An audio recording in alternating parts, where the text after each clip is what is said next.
we were founded by Henry Craver, who's down there on the wall. Okay. Our current owner's great-grandfather. Okay, Yeah. so this is the whole line. This is the lineup of them. Okay. So currently, Corky owns it. He's the 4th generation owner, and then his son Carson, he's 5th generation. He's our president. So when did Peerless close? Yes. When did it come back? So it closed right before Prohibition started. And it never reopened. Never reopened. So how long has Peerless been here in Louisville? So we opened our doors in this building in 2015. What was it called? Henderson? Well, Bourbon? he called it Kentucky Peerless Distilling also. He did? Yeah, Okay, so those got are some it. old bottles. Those are some Cool. like, that's a Prohibition bottle right there. Got it. Yeah. Okay, so it's always been Peerless. That's Yeah. so cool. Everything is done here. This is our entire distillery. This is the whole distillery. So this is all of our fermentation, and we'll go downstairs and see the actual distillation, but like the wall all the way at the end, that's the back of our distillery, and this is all the product we're gonna make.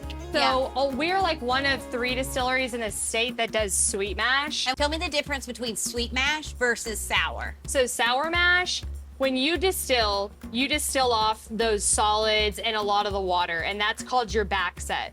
A lot of people will take that back set and they'll put it into their new productions. It's basically like a sourdough bread starter. Yep. It helps keep it consistent. It helps start the process quicker.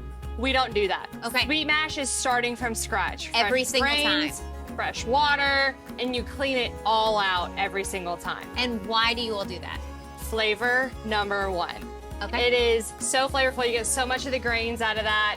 And then 2, it's just much more sanitary in our opinion. So this is a fresh batch. It looks really sugary over the top of it. Ooh. This one's almost done. And look at it fermenting. bubbling. That's kind of like what beer is. Yeah, if you beer add right now. hops and all of that kind of stuff, yeah. This would be It'll beer. change it, absolutely, Okay. yeah. So we're distilling, we only distill about 2,500 barrels a year, Okay. which is generally what someone like Heaven Hill or Jim Beam will do in a day.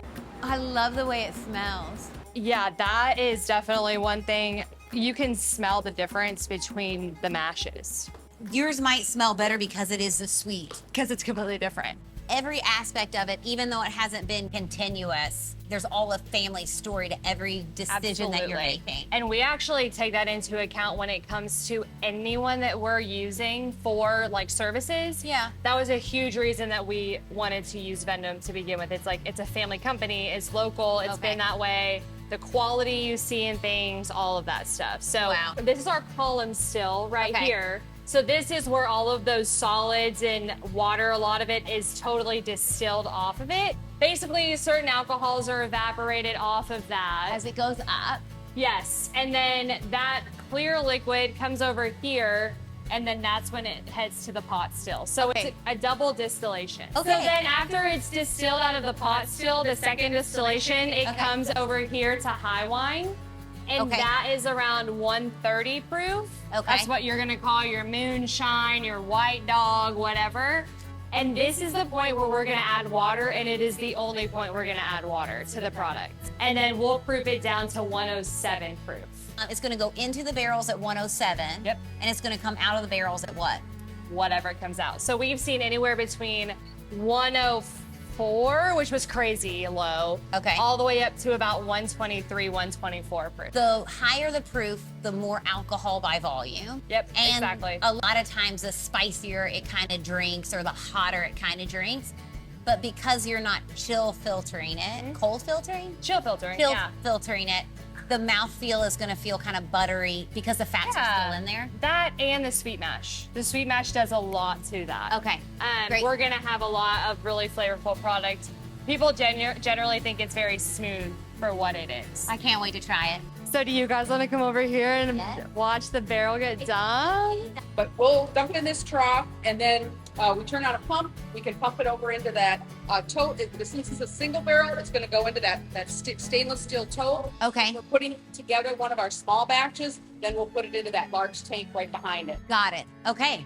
We're going to dump a barrel. You're going to open up the bung. Woo! So you put that little guy in there. Yeah, that helps aerate it so it flows nicely out of the barrel. Otherwise, it doesn't have, it just will kind of glug, Glug, glug, glug, glug, glug. Yeah. Okay. Woo! Oh, I've never seen this before. Dumping a barrel, y'all. Just dumping it all in a day's work. Yes, it is awesome. Yeah, Okay, so barrel strength, and we don't know what this proof is. So we don't. No, we will not know until this is bottled. Definitely for sipping. So interesting. I'm learning so much. Yes, Every I know. time. Every time. Cheers. Cheers. Thank you.